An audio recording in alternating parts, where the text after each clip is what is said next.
इंसान कहता है कि पैसा आए तो मैं कुछ करके दिखाऊं, पैसा कहता है तू कुछ करके दिखा तो मैं आऊं।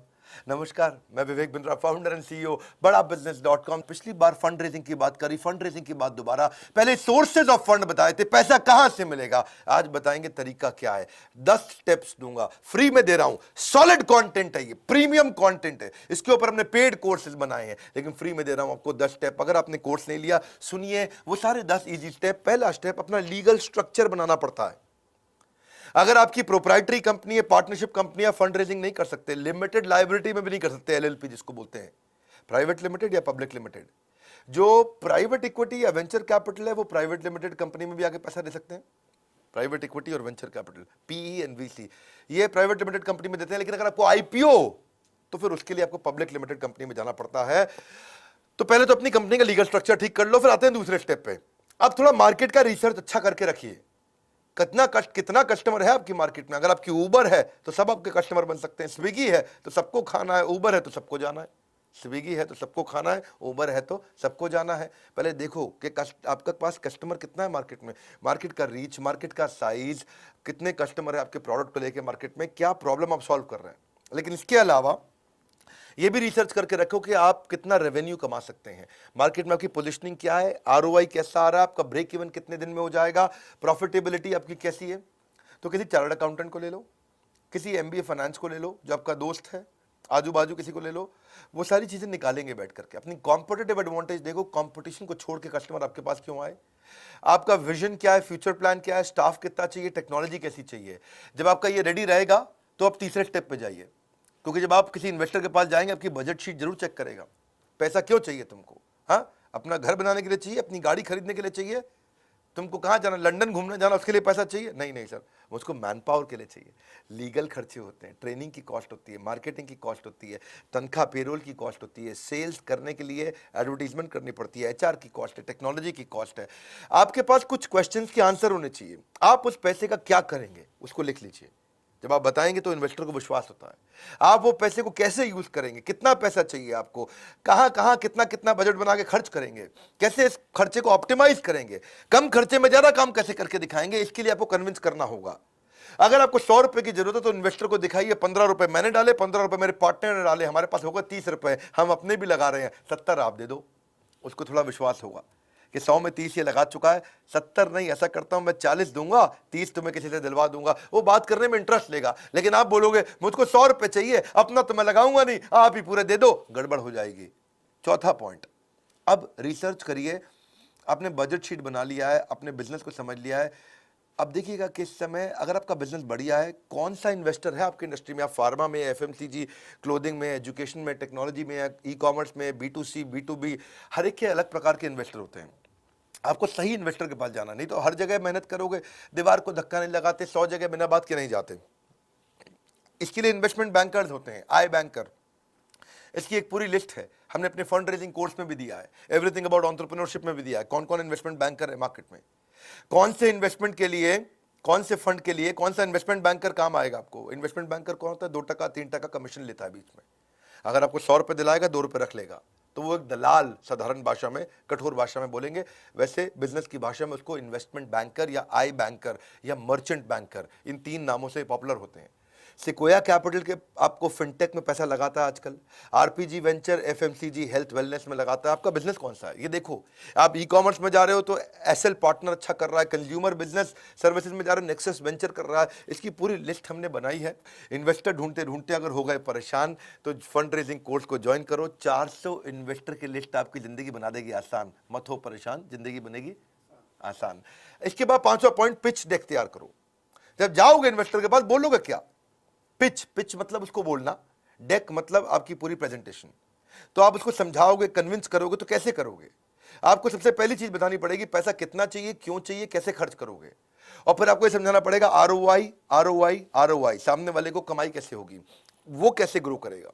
इसको बोलते हैं पिच डेक। अगर आप पिच डेक में ये भी लिखो, पहला 100 कस्टमर कैसे लाओगे, उसके बाद 1000 कैसे लाओगे, 10,000, 1 लाख, 10 लाख कस्टमर कैसे बनेंगे। पहले तो सिंपल सा कवर पेज बना लो। उसके बाद अंदर जब जाते हो अपनी टीम की इंफॉर्मेशन डालो, मेरे पास ये टीम है। इन्वेस्टर देखना चाहता है कि आपकी टीम में दम कितना है, आपकी टीम एग्जीक्यूट कर पाएगी कि नहीं कर पाएगी। पैसे तो चलो मैं लगा दूंगा, क्या सोचता है इन्वेस्टर? पैसा तुम्हें लगा दूंगा, लेकिन क्या आपकी टीम में वो क्षमता है कि आपके आइडिया का एग्जीक्यूशन कर दे? आपको अपनी प्रोडक्ट और टेक्नोलॉजी की डिटेल देनी पड़ेगी। मैं क्या प्रोडक्ट बना रहा हूं, क्या टेक्नोलॉजी बना रहा हूं, कैसे बनाऊंगा, कितने दिन में बनाऊंगा, क्या बिजनेस का मॉडल है, कस्टमर आएगा कैसे।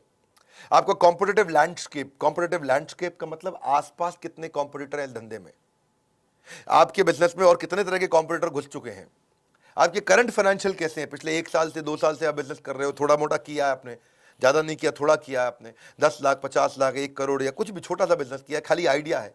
तो आइडिया है तो मार्केट साइज की अपॉर्चुनिटी बताओ, भाई मार्केट इतनी बड़ी है, मेरा आइडिया अच्छा है, थोड़ा पैसा दे दो, सीड फंड।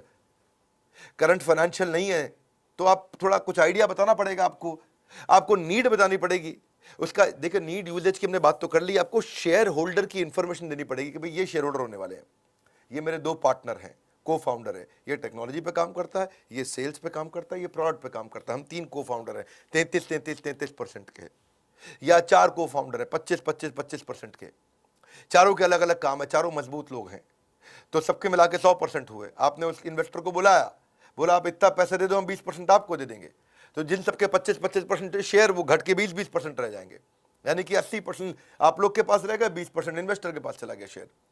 तो इन्वेस्टर को वो सारी इंफॉर्मेशन चाहिए, वो जानना चाहता है कि कंपनी की वैल्यू आज अगर 1 करोड़ है तो ये 100 करोड़ कैसे होगी। तो जो मैंने 20% दिया है आपको, जो आपके 20% शेयर लिए हैं, तो जब 1 करोड़ से 10 करोड़ या 1 करोड़ से 100 करोड़ के आप हो जाओगे तो मेरी भी कंपनी की 20% जो मेरे शेयर है उसकी वैल्यू बढ़ जाती है।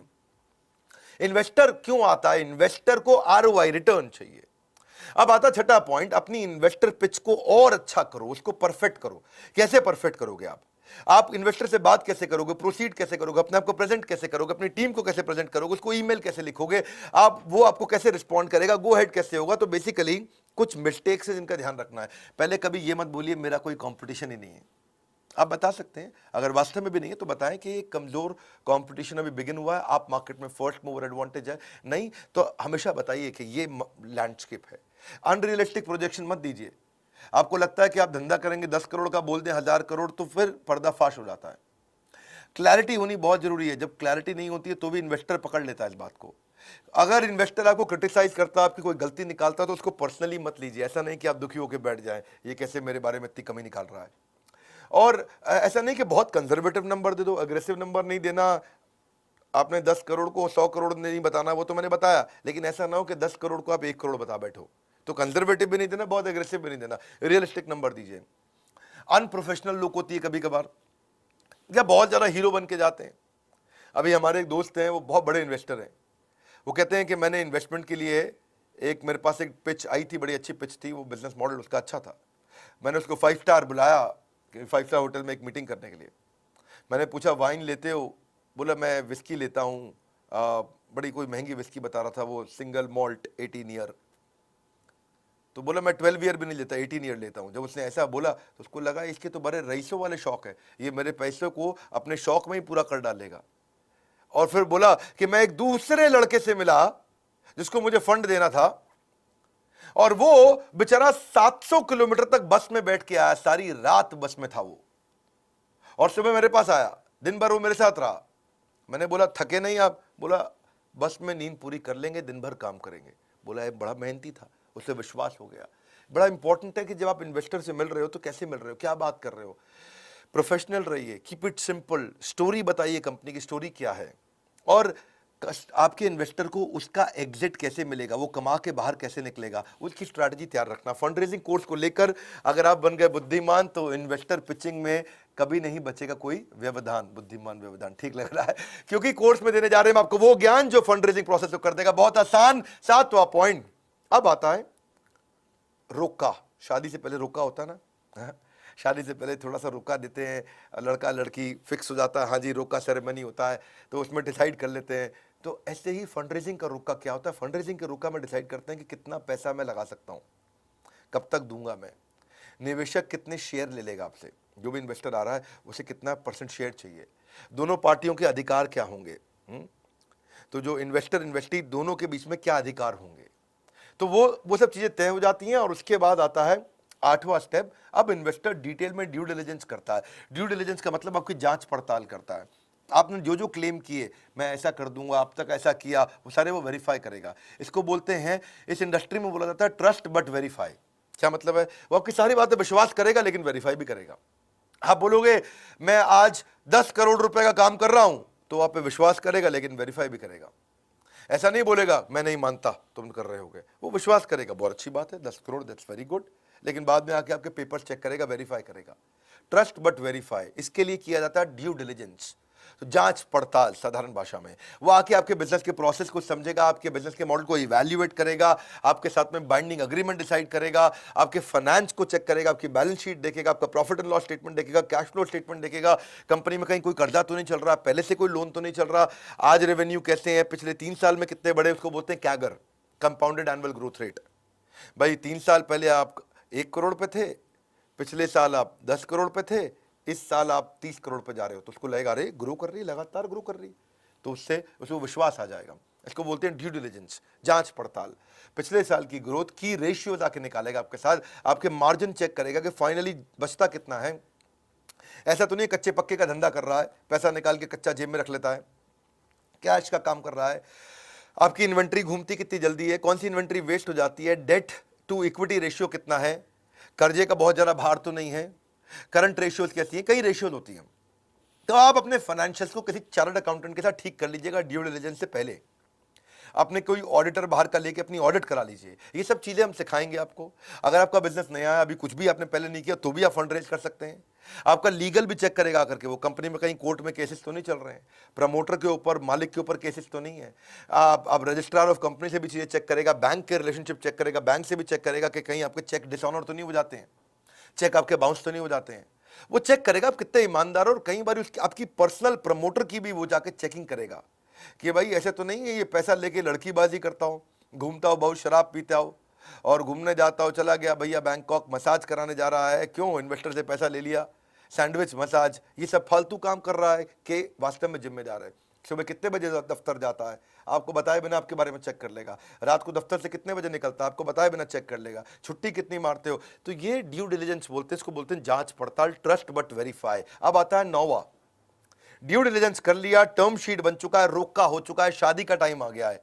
शादी के टाइम यानी कि शेयर होल्डर अग्रीमेंट, अब शेयर होल्डर अग्रीमेंट बन जाएंगे। शेयर होल्डर अग्रीमेंट में किसके क्या अधिकार हैं, कौन किसके लिए जिम्मेदार है, उसमें सब लिखा जाता है। ये बहुत लंबा होता है। टर्म शीट जो होती है वो 1-2 पेज की होती है, 4 पेज की होगी, लेकिन शेयर होल्डर अग्रीमेंट 250-250, 300, 500 पेज का भी हो सकता है।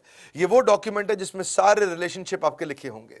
ये 200-300, 400 पेज के अंदर आपके right, duty, share holder agreement, jurisdiction, arbitration, event of default, अगर डिफॉल्ट हो गया तो क्या करेगा, कितने शेयर ले रहे हैं, किस प्राइस पे ले रहे हैं, कंपनी में कितनी स्टेक बन रही है, वो सब चीजें शेयर सब्सक्रिप्शन अग्रीमेंट में आ जाएगा। तो 2 तरह के होते हैं, एक होता है शेयर होल्डर अग्रीमेंट, एक होता है शेयर सब्सक्रिप्शन अग्रीमेंट। अगर आपको इसकी समझ नहीं, चिंता मत करिए, आप आइए बोर्ड लाइन नंबर पर फोन करिए। फंड रेज करना मुश्किल नहीं है, सैकड़ों हजारों कंपनीज कर रही हैं। अग्रीमेंट इस बनाने के तरीके क्या है वो सब सिखाए हमने आपको। ये अग्रीमेंट क्यों चाहिए होता है, अग्रीमेंट इसलिए नहीं चाहिए कि आप कोर्ट में केस जीत जाओ, अग्रीमेंट इसलिए चाहिए होता है कि कोर्ट में केस के लिए कभी जाना ही ना पड़े। लीगल गाइडेंस इसलिए नहीं चाहिए कि आप जाकर के लीगल बैटल जीत जाओ, लीगल गाइडेंस इसलिए चाहिए कि कभी लीगल बैटल की नौबत ही ना आए, कभी झगड़ा ही ना हो। तो अब आता है फाइनली पॉइंट 10वां, इन्वेस्टर रिलेशन। अभी भी अगर आपको पैसा नहीं मिला शेयर होल्डर अग्रीमेंट के बावजूद भी, और रुक गया बीच में, कहीं टूट गया है, तो इन्वेस्टर रिलेशन अच्छे रखने आने चाहिए। और अगर आपको मिल गया है, पैसा आपकी जेब में आ गया है, तो भी इन्वेस्टर रिलेशन 10वां पॉइंट जरूरी है, क्योंकि रिलेशनशिप बना रहेगा तो बात बनी रहेगी। आपके एग्जिस्टिंग इन्वेस्टर को आपको रिपोर्ट तो बना के भेजनी होती है ना, एग्जिस्टिंग इन्वेस्टर को क्या ग्रोथ हुई दिखाना पड़ता है, उसको डेटा MIS रिपोर्ट देनी पड़ती है, उसको नए प्रोजेक्ट के बारे में बताना पड़ता है, ये भी कहना पड़ता है थैंक यू आपने 10 करोड़ रुपए लगाए, अगर हो सके तो 10 करोड़ और लगाइए क्योंकि मैं नया प्रोजेक्ट एक और लेके आ रहा हूं। आप या फिर नए इन्वेस्टर के साथ भी रिलेशन बनाना, ये तो आपका एग्जिस्टिंग इन्वेस्टर था, ये थोड़ी आप एक इन्वेस्टर से आप रुक जाएंगे, आपको चाहिए 4 इन्वेस्टर और, क्योंकि आपको और पैसा चाहिए, तो आप कंपनी के बारे में अचीवमेंट्स, अपनी न्यूज़, अपनी रिलेशनशिप बना के रखोगे नए इन्वेस्टर के साथ में। और जब ये सारी चीज़ें हो जाती हैं तो आपके पास जब काफ़ी इन्वेस्टर आते हैं तो बाकी इन्वेस्टर अपने आप आते हैं, पैसा ही पैसे को खींच के लाता है, इन्वेस्टर ही दूसरे इन्वेस्टर को खींच के लाता है। ये बहुत लंबी स्टोरी है, मैंने शॉर्ट में बताया आपको, 10 पॉइंट बताए, फंड रेजिंग के स्टेप्स क्या होते हैं, हमने इसके ऊपर डिटेल्ड कोर्स बनाया हुआ, बहुत डिटेल के अंदर है। ये जो स्टार्टअप है, स्टार्टअप कर रहा है, करने वाला है, करना चाहता है, आइडिया है, शुरू कर चुका है, एग्जीक्यूट कर चुका है, सोलोप्रेन्योर है, वो एंटरप्रेन्योर है, एंटरप्रेन्योर है, उनको ये वीडियो शेयर करिए। अगर आप नए आए हो जरूर सब्सक्राइब करिए, बेल आइकन हिट नहीं किया तो आपको इतने बढ़िया वीडियोस फ्री में तो मिलेंगे नहीं। हमारे साथ जुड़े रहने के लिए, इस वीडियो को शेयर करने के लिए, बोर्ड लाइन नंबर पे फ़ोन करके इसकी सारी जानकारी लेने के लिए आप सबका हृदय की गहराइयों से प्रेम पूर्वक बहुत बहुत धन्यवाद।